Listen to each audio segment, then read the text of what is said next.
This episode is sponsored by NordProtect. In a world where data breaches are on the rise and identity theft is becoming more common, you have to take steps to protect yourself. NordProtect offers you everything you need to keep your identity safe, all in one easy place. It's built to help you safeguard your identity with advanced automation that works 24/7 on your behalf. Things like dark web monitoring, credit monitoring, security alerts, and more. And if the worst should occur, the platform walks alongside you for identity restoration. NordProtect plans come with financial coverage across a wide range of threats, from identity theft to online fraud and scams, so you are covered when it matters most. Get an exclusive 5% discount on NordProtect plans. Go to nordprotect.com/codestory and use the code CODESTORY at checkout. You can also find the link in the episode notes. That's nordprotect.com/codestory. The question is, how do you have this scalability mindset? So we chose just right in the first place to build our architecture as a microservices. You know, it was hard in the beginning because it takes some time to get it right. Also, you need a lot of tooling to make it happen. And at the beginning, like, folks would ask me, like, why wouldn't you just build a monolith? You know, it's easier. It takes you so far.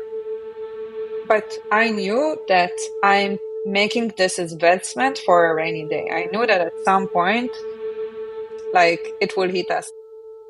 I'm Danielle Shaul, and I'm the co-founder and CTO of Nilus. This is Code Story, a podcast bringing you interviews with tech visionaries. I spent 6 months moonlighting. There's nothing at the back end. Who share what it takes to change an industry. I don't exactly know what to took do next. many goes to get right. Who built the teams that have their back. The company is its people. The teams help each other achieve. I was proud of our team. Keeping scalability top of mind. All that infrastructure was Yes, we've been fighting it as we grow. Total waste of time. The stories you don't read in the headlines. It's not an easy thing to achieve, mind Took it you. off the shelf and dusted it off and tried it again. To ride the ups and downs of the startup life. You need to really want it. Not just about technology. All this and more on Code Story.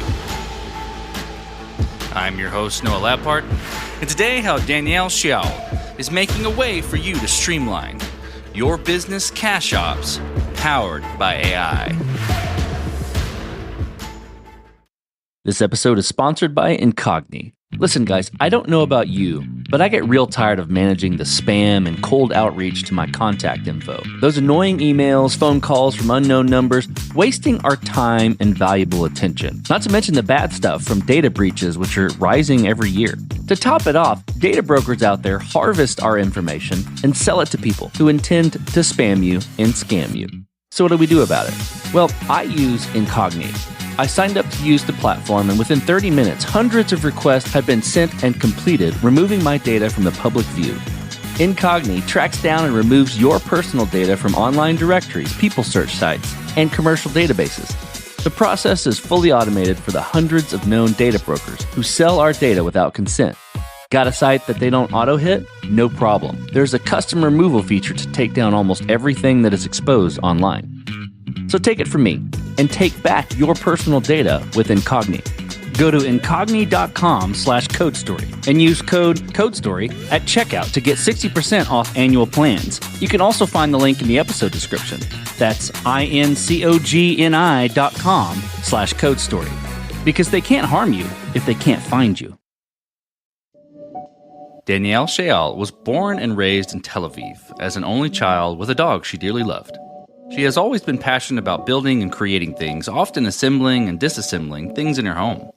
She loves to travel and spent many years in Asia, Europe, and in the US. Outside of tech, she likes ceramics and reading, specifically biohacking, mindset books, or learning to become a better leader. When asked her favorite food, she says her mom's, who can cook anything well. Prior to her current startup, Danielle had to build homegrown solutions for financial workflows. Because back then, when she was at Fundbox, software for these workflows didn't exist. Her and her co-founder clicked over the idea to build the software that she wished she had.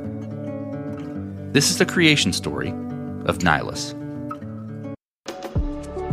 So Nilus is essentially a platform that helps finance team to automate their workflows.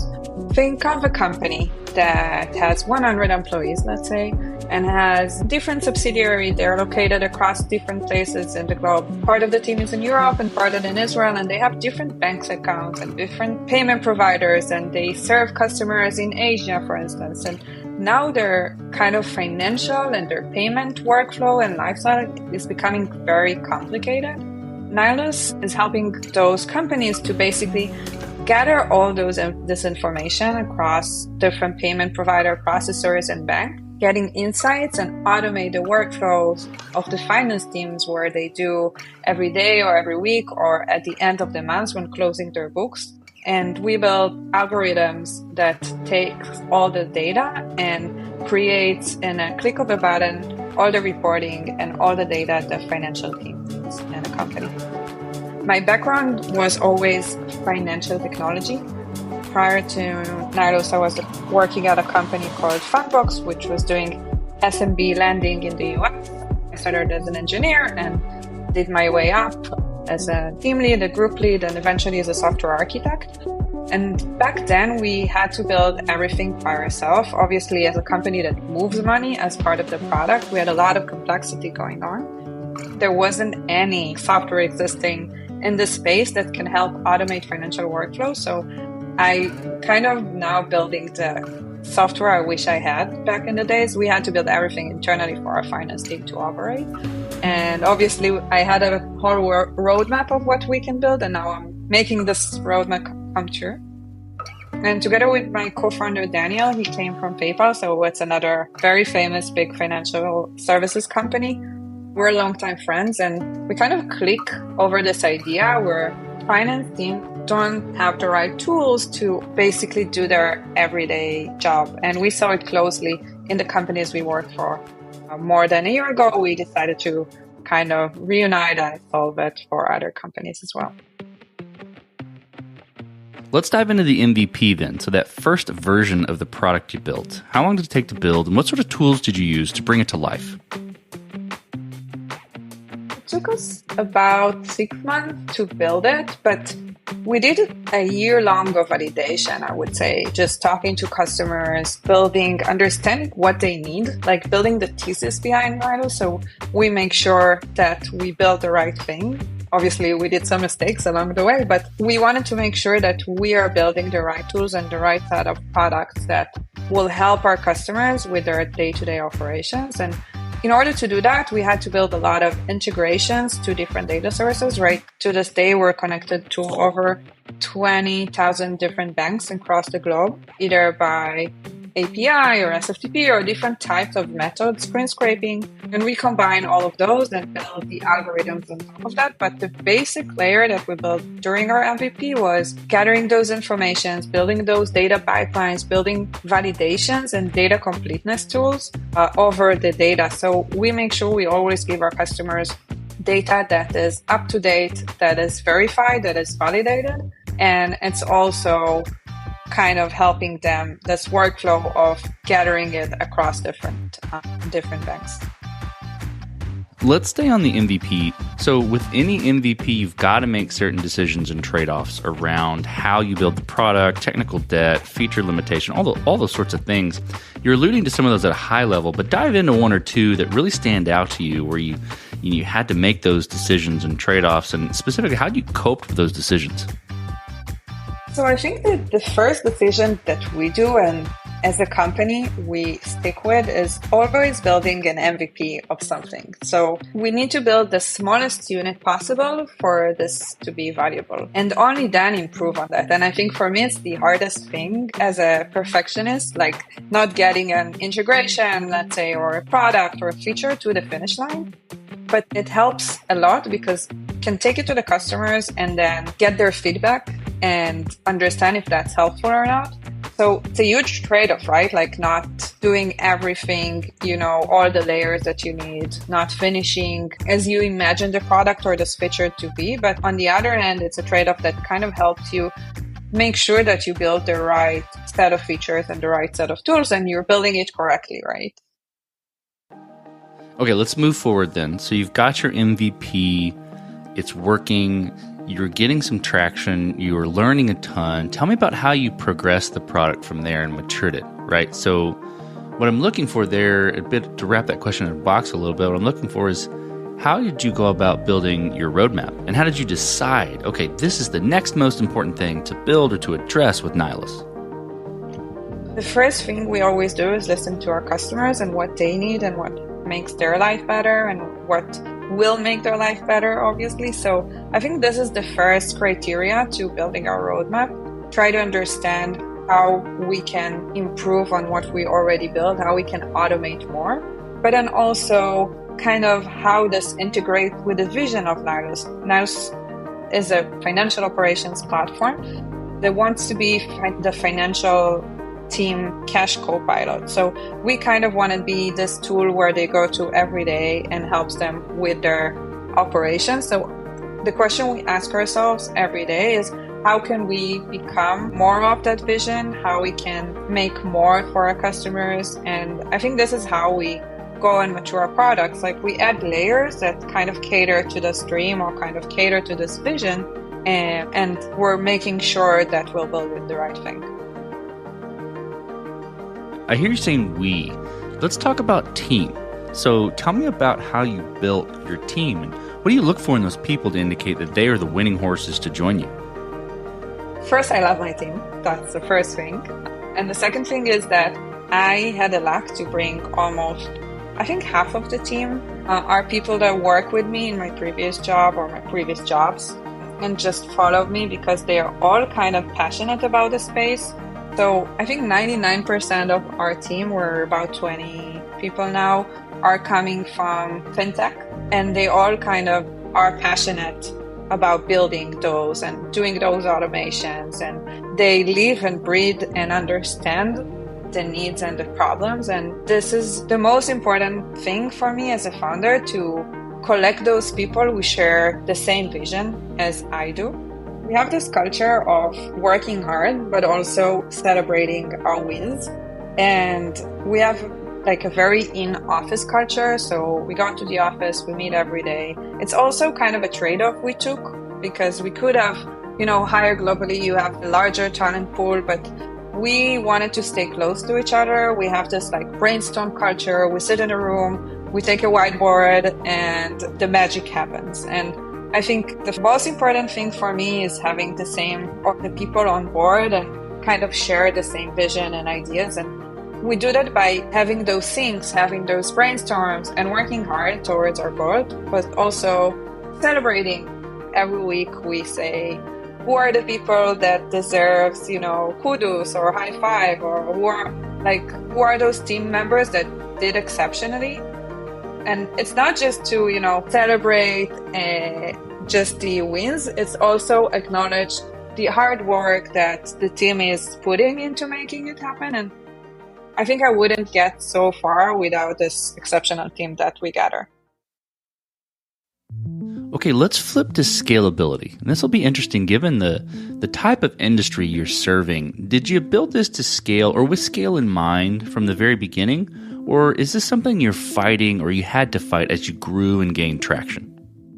Our product is basically solving our customers' scalability problems, right? Like, they are working with Excel or other tools that are not like meant to hold all that information, or systems that, you go to make a coffee when you refresh the page. So we had no choice other to build something that is scalable.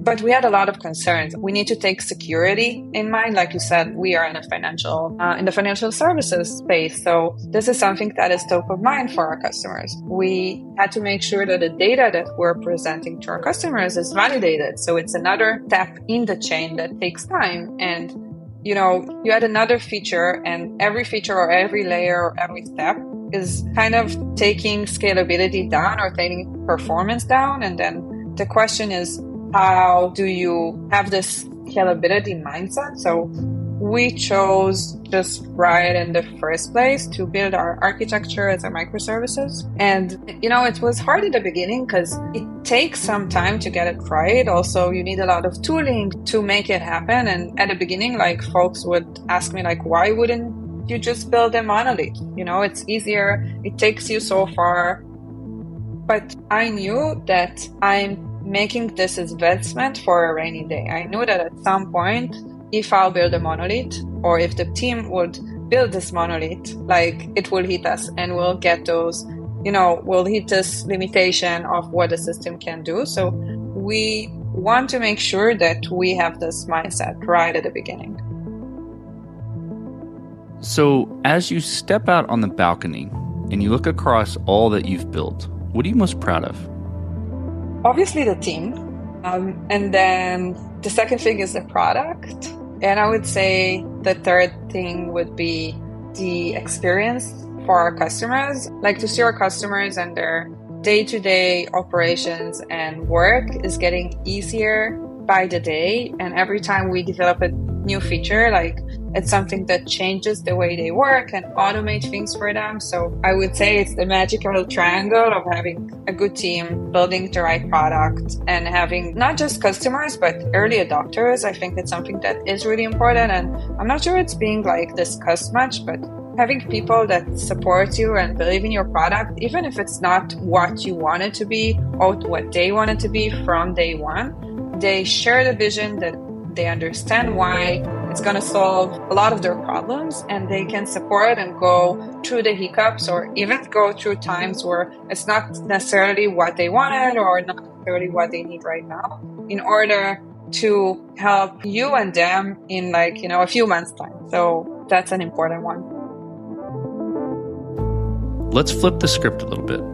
Tell me about a mistake you made and how you and your team responded to it. It's something that I would say a lot of startups are doing at the beginning is, even though we did a lot of validation and a lot of, discussing with our customers and understanding what they need, it's different than doing or user or customers or even just general research and trying to sell the product. So when you try to sell the product, you actually understand will people pay for it? How much will they pay for it? So I think for us, just not having this discussion early on and being in the research kind of space, I would say that's something that we learned very quickly to improve. Having this discussion right on, not just how much you value that, but also will it really help you? Will you gonna use it on a day-to-day basis?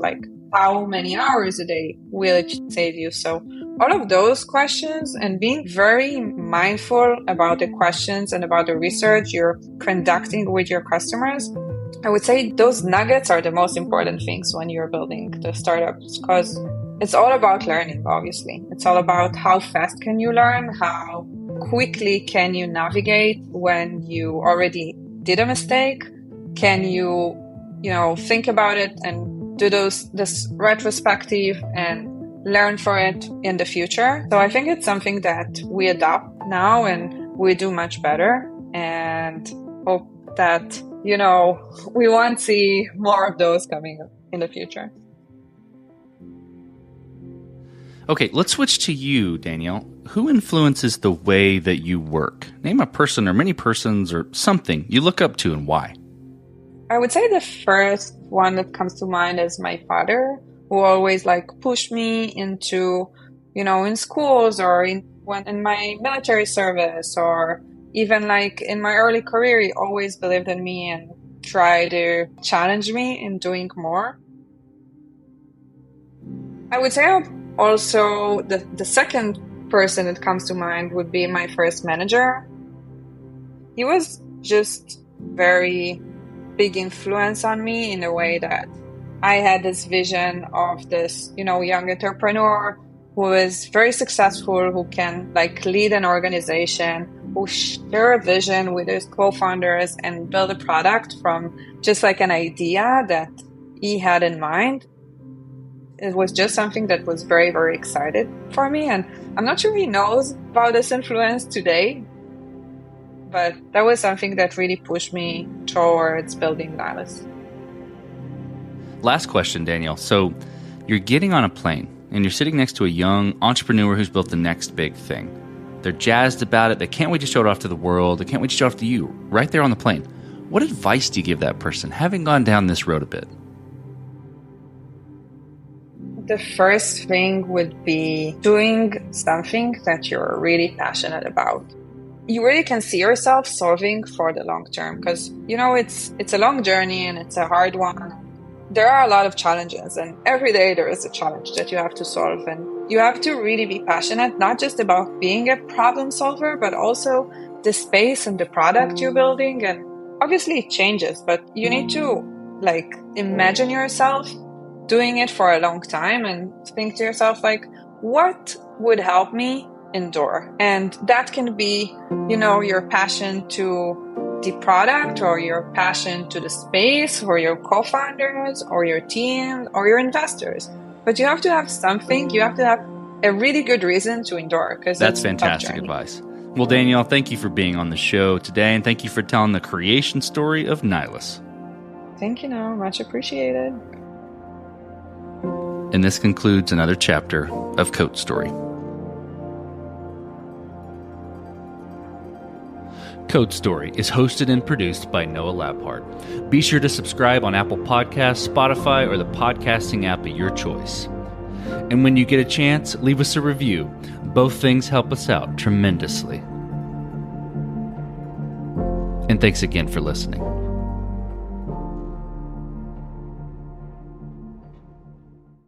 Life is unpredictable, but preparing for the unexpected shouldn't be. Take ownership of your life planning with Policy Genius to help your loved ones have a financial safety net in case something happens to you. They offer life insurance policies starting at just $276 a year for $1 million in coverage. Don't wait for life to make other plans. Protect your family today. Head to PolicyGenius.com. That's PolicyGenius.com.